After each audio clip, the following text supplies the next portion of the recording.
All right. So this week we have the Max Headroom incident. We're joined by Mr. Barnes, who's sipping on his tea.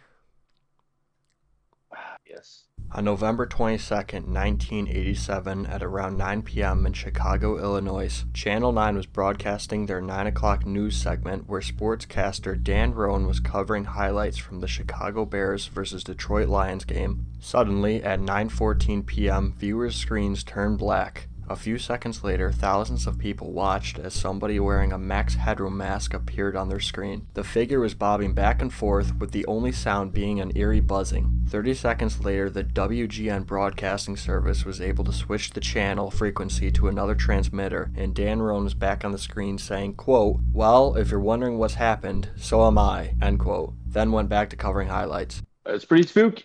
Fuck. That's pretty spooky. Nope, whack as fuck.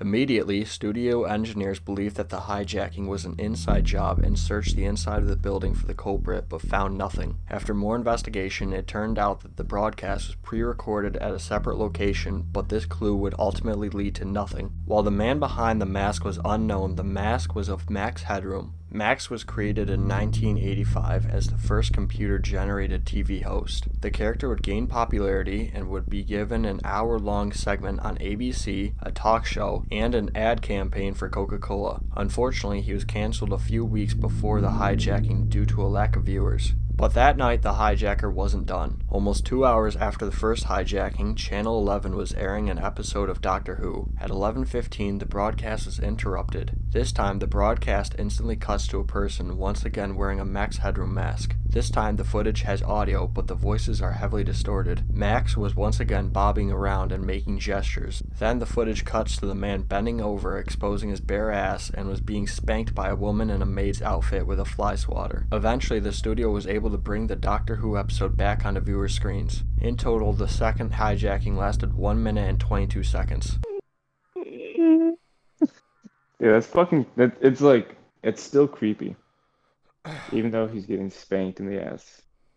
Quickly after the incident, the FCC and FBI began working to find the person behind the hijackings. They even offered a reward to anyone with information about the case. Even though nobody was hurt, hijacking a live broadcast station was illegal and was punishable by a maximum of $100,000 or a year in jail. Or a year in Damn. jail. That's what I'm saying. I like how the FBI is quick to find this person, but the Zodiac killer, they're like, let the police handle Yeah, they're that. like, I don't care. Let the police handle that. The FCC quickly found out how the hijacker did it. The hijacker placed their own antenna on a transmitter tower, specifically the Sears Tower in Chicago. With some good timing, the broadcast was easy to hijack. The FCC claimed that they had an unnamed suspect who worked for WGN, but this suspect would quickly be cleared. Something that should be noted is that at least 2 people were directly involved because of the footage of the man getting spanked by another person. That is interesting. I don't think this has any deep meaning behind it. Probably just he thought it was really funny. With all that, let's look into the suspects. Our first suspect is Eric Fournier. In the 2000s, Eric Fournier became a suspect by people on the internet after he started posting YouTube videos of a series called Shay St. John. Many noted that the style of editing by Eric is very similar to the Max Headroom videos. Eric also would have been a teenager around the time of the hijackings, and he lived in Bloomington, Indiana. During this time, he was also in a band with his friends. But his bandmates said that Eric had no experience with broadcast systems back then and wouldn't have the knowledge to do the hijackings. They also said that they were pretty sure that Eric wasn't in Chicago during the hijackings. However, they do say that Eric would have been amused by the theory of him being the hijacker. Sadly, Eric died in 2010 from internal bleeding. How did he die from internal bleeding? What did he die from? Like car accident? He was an alcoholic. Oh, Jesus. But yeah. So pretty much if you posted some whack videos on YouTube in the 2000s, you're a suspect, I You're a guess. suspect. Yeah. That's everyone in the 2000s. That's what I'm Every saying. human being. That's what I'm saying.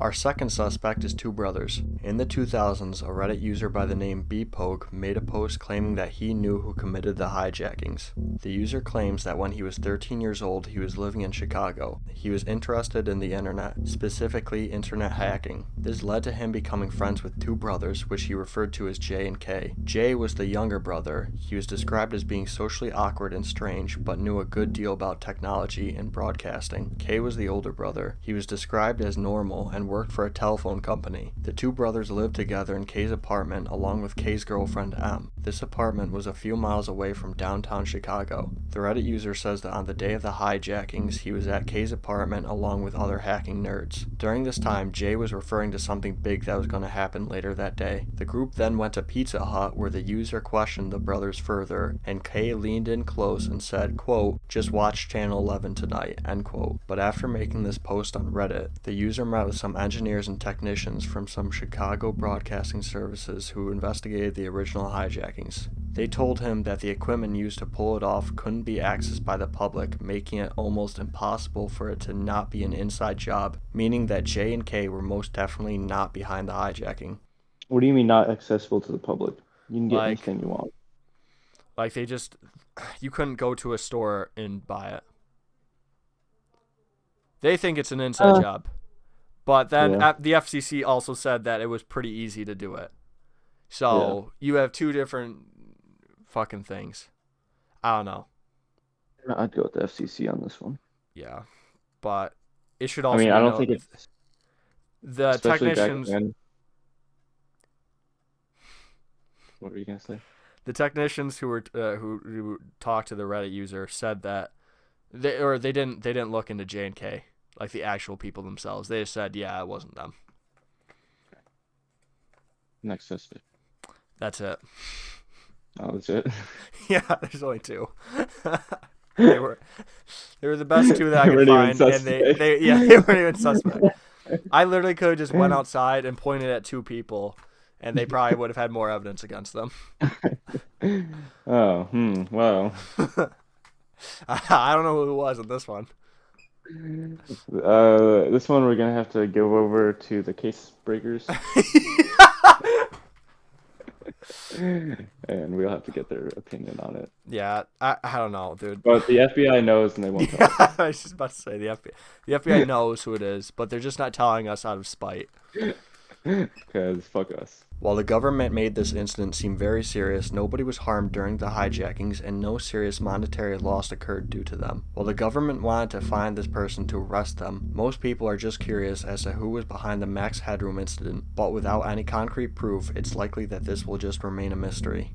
So, it was 100% just somebody that wasn't named in our two suspect list. Well, you never know. Yeah. Nobody was hurt during this, so who cares? Yeah, this is one of the nicest cases we've ever done. This will probably always be the nicest case we've ever done. Yeah. Let's be honest. But for some reason, the video does disturb me. I don't know. It is weird. I would think I would be like, what the fuck's going on? Are we about to like? I'd be like, are we about to get bombed or something? Yeah. That just like randomly popped up on my TV right now. I'd be pretty scared.